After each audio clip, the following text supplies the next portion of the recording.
Section B, question number 9.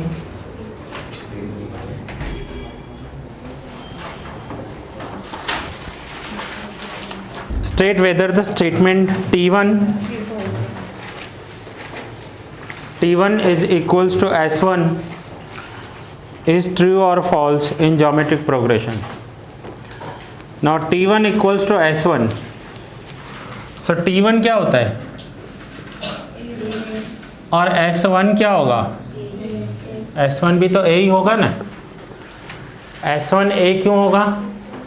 T1 means first term और S means sum of the first term. So sum of the first term क्या होगा? First term ही होगा. So दोनों A है. और दूसरा ये स्टेटमेंट ट्रू है बट T1 Tn का फॉर्मूला बताओ. A into R is to n minus 1. अब मैं यहाँ T1 लिख रहा हूँ तो T1 क्या होगा? A into R is to 1 minus 1. So A into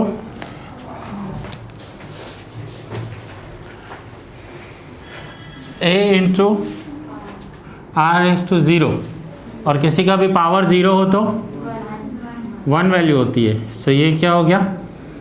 1 A हो गया. और एस एन का फॉर्मूला क्या है? A into R n minus 1. Clear. Now S1 है तो A into R is to 1 minus 1 divide by R minus 1. So ये cancel. So S1 equals to A, T1 equals to A, so S1 equals to T1. True statement है ये true लिखा हुआ है. कर लो इसमें से note down.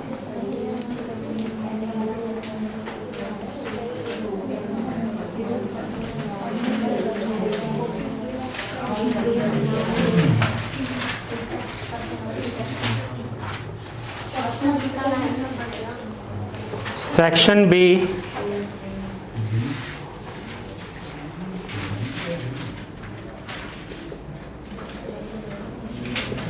Question number 9.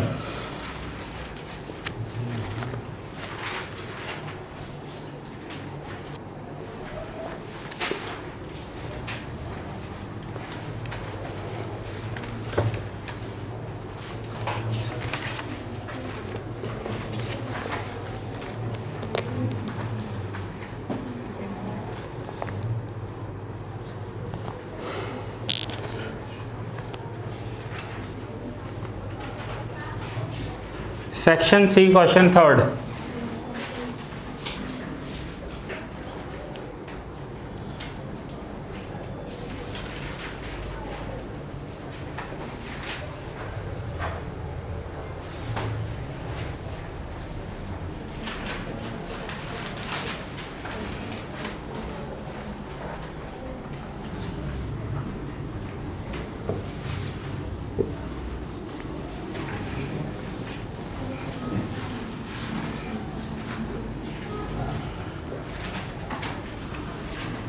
Section C, question number 3. If in a GP common ratio is 1, R1 S8 is equals to 24, find the first term of GP. A calculate करना है. कितने स्टूडेंट्स ने ये डाउट पूछा है? हैंड रेस करो. चलो देखो पेज नंबर 296 पर, पेज नंबर 296 बुक में Sn के 3 फॉर्मूला दिए हुए हैं. So when R equals to 1 Sn equals to n into A. अगर R की वैल्यू 1 है ना, so Sn is equals to n into A. ये अप्लाई करना है आपको. नाउ S8 दिया हुआ है, S8 is equals to 8A हो जाएगा क्योंकि n की वैल्यू क्या है? 8. अब S8 क्या है? 24 is equals to So 24 divided by 8 is equals to, so A equals to 3, A की वैल्यू 3 हो जाएगी। सो जब भी रेशियो 1 हो आपको ये फॉर्मूला यूज़ करनी है। चलो नोट कर लो ये।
Section D,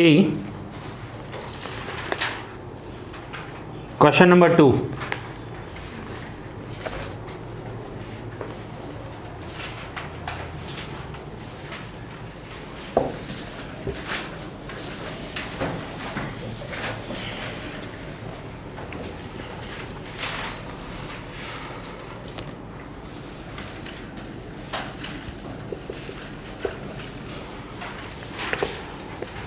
Find T5 and S4 of the geometric progression if the first term is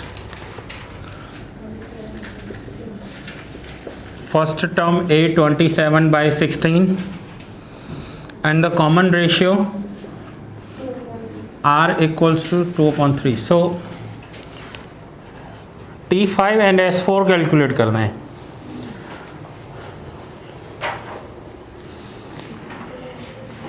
दिया तो हुआ है सब, ए भी दिया हुआ है, आर भी दिया हुआ है, और ज्योमेट्रिक प्रोग्रेशन में ए मिल गया, आर मिल गया तो भगवान मिल गया।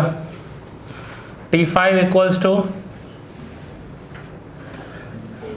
AR4, सो ए की वैल्यू है 27 by 16, आर की वैल्यू है 2/3 4th पावर, सो 27 by 16, 2 का 4th power 16, 3 81, 16 cancel, so 27 1 and 3, सो 1/3 85 हो गया।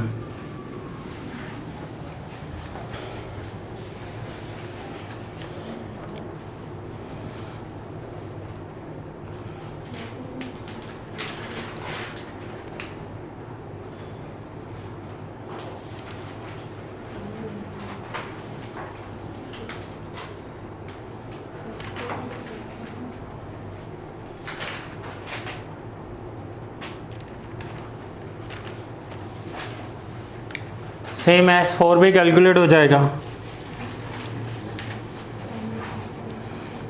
S4 कैलकुलेट करना है ना, सो S4 भी इसी फार्मूला से S की फार्मूला से कैलकुलेट होगा, लेकिन A और R दिए हुए हैं।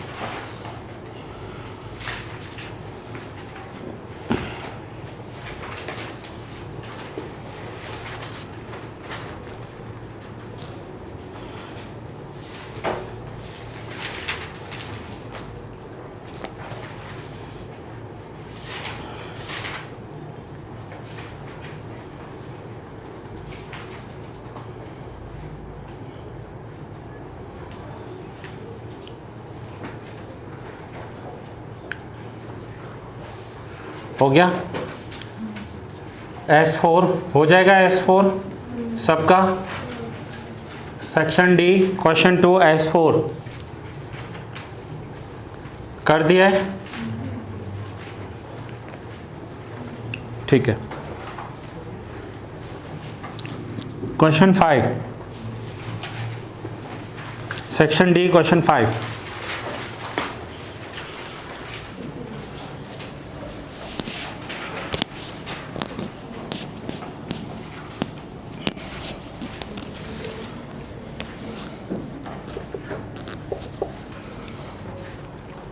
The first term of a GP is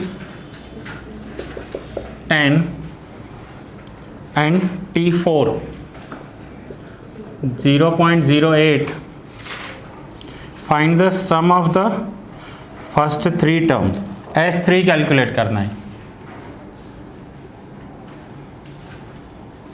Now A दिया हुआ है, R मिसिंग है, तो पहले R कैलकुलेट करेंगे। So T4 क्या होता है? AR cube. T4 का वैल्यू क्या है? 0.08। A की value 10 R cube. So therefore 0.08 divide by 10 R cube.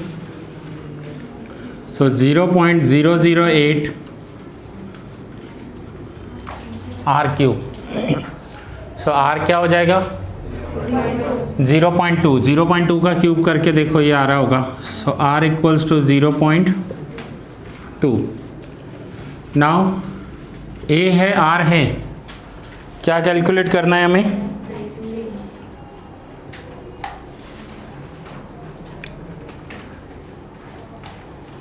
Some of the first three terms है S3। करो calculate S3।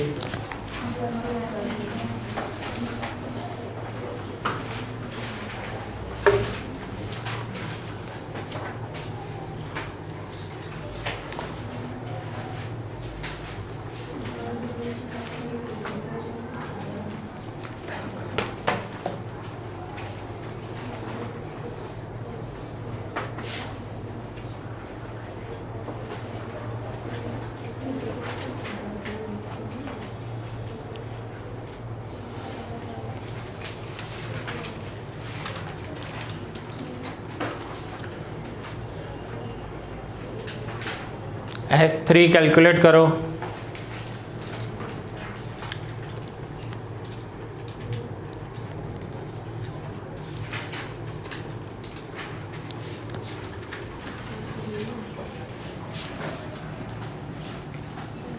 Sn is equals to A into Rn minus 1 R minus 1। S3 calculate करना है। सो n की value 3, A 10 और R दिया हुआ है। सो A की value 10, R 0.2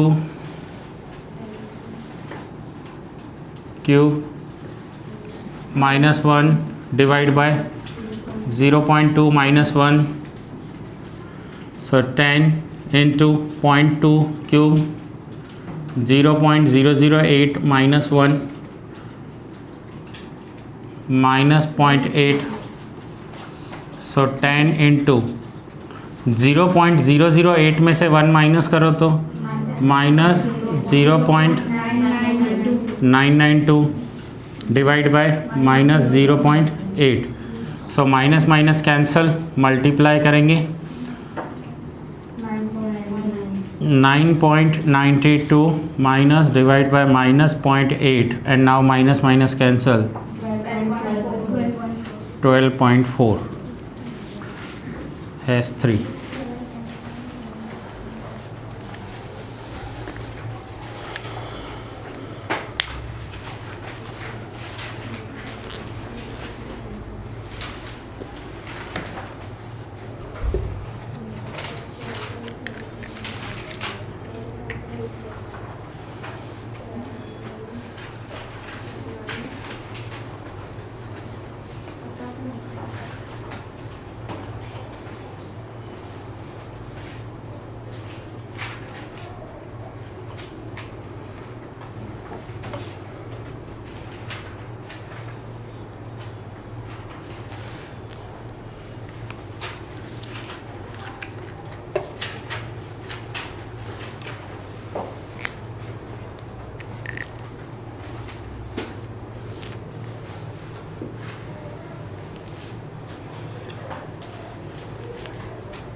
Section D, question 6.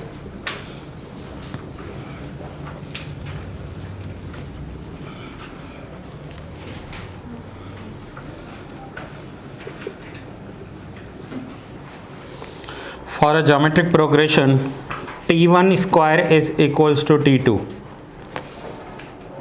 and T3 is equals to 64. Write the sequence.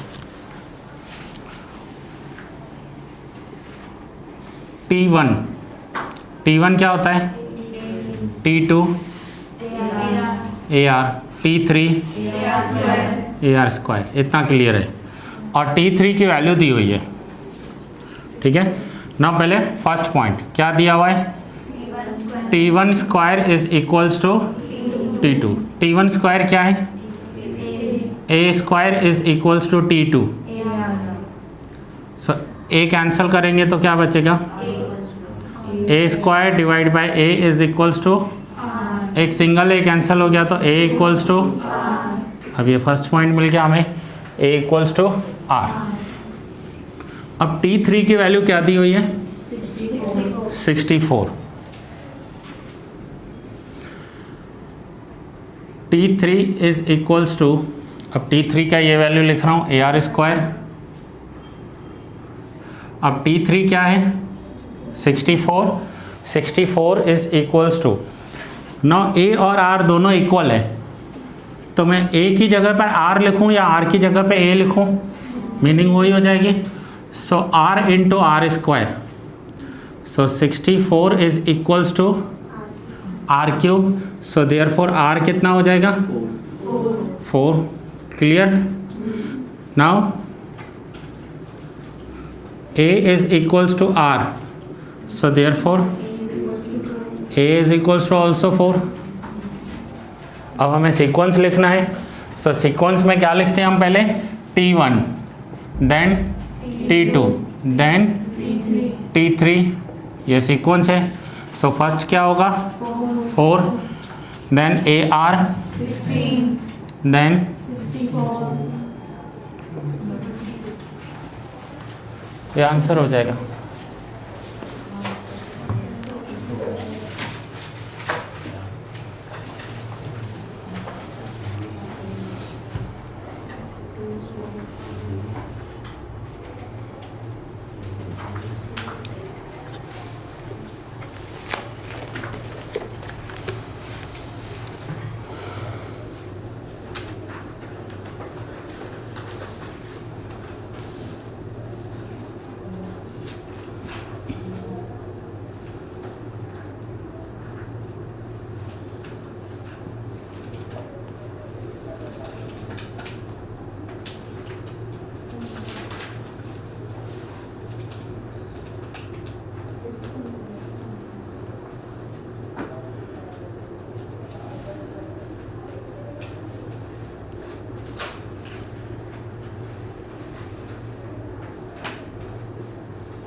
Section D, question 7.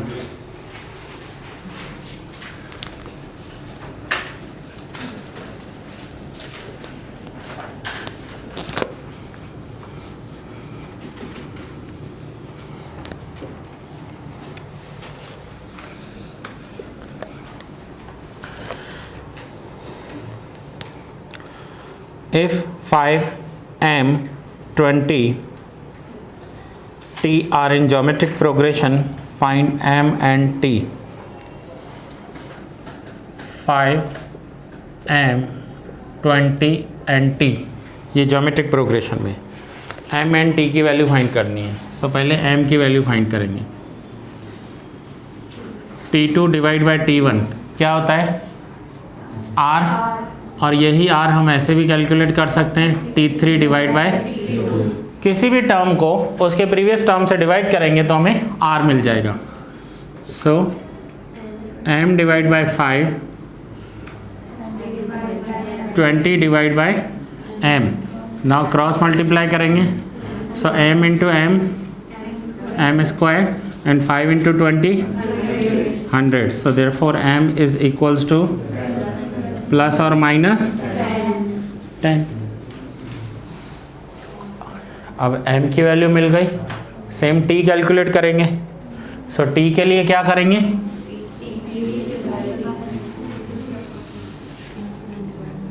t4 divide by t3 divide by, किसी भी टर्म को प्रीवियस टर्म से मल्टीप्लाई डिवाइड करना है। सो t4 की वैल्यू क्या है, t divide by and 20 divide by m। So multiply करेंगे tm या mt जो लिखना है, 20 इंटू 20 400। अब यहाँ के बाद m की वैल्यू है हमारे पास, तो m की वैल्यू है तो t मिल जाएगा। लेकिन m की वैल्यू क्या है, प्लस और माइनस है।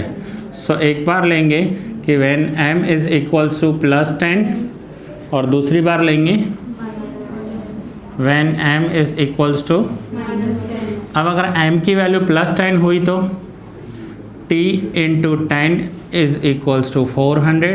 सो therefore t is equals to 400 divide by, so t is equals to 40 plus 40। और अगर m की वैल्यू माइनस 10 हो गई तो, क्योंकि यहाँ पर दोनों ही वैल्यूज आई है, प्लस 10 भी आया है माइनस 10। सो अगर माइनस 10 हो गया तो t into minus 10 is equals to 400। So t is equals to 400 divide by, so t is equals to minus 40। So m की वैल्यू प्लस और माइनस 10 और t की वैल्यू प्लस और माइनस 40।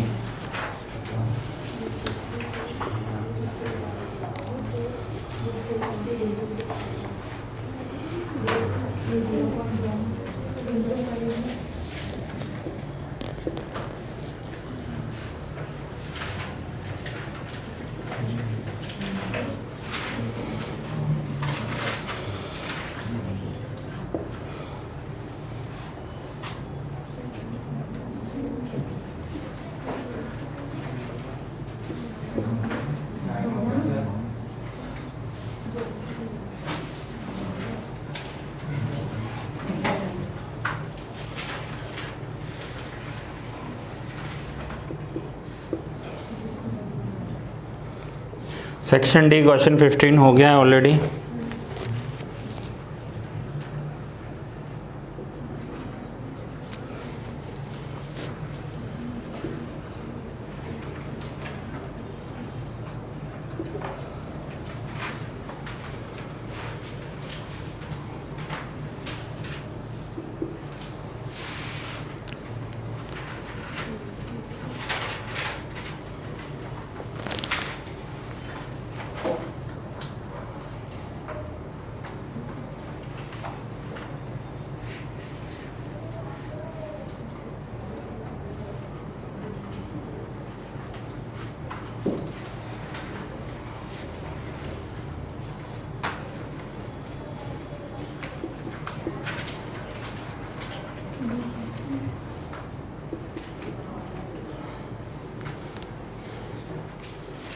सेक्शन ई के ये सम्स हैं, section D and section E, ये homework में करोगे आप।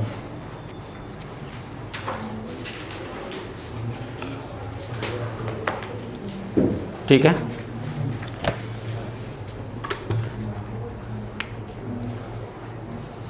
पहले वाले सम्स में कुछ डाउट रहा आपका, क्लियर हो गए सारे? ओके, सो ये लेक्चर, ये सम्स आपको होमवर्क में कर दें और ये लेक्चर यहाँ पर ही पूरा करते हैं। नेक्स्ट लेक्चर में कंटिन्यू करेंगे। आपका एक ही टाइप बाकी है और नेक्स्ट लेक्चर में ये चैप्टर पूरा हो जाएगा।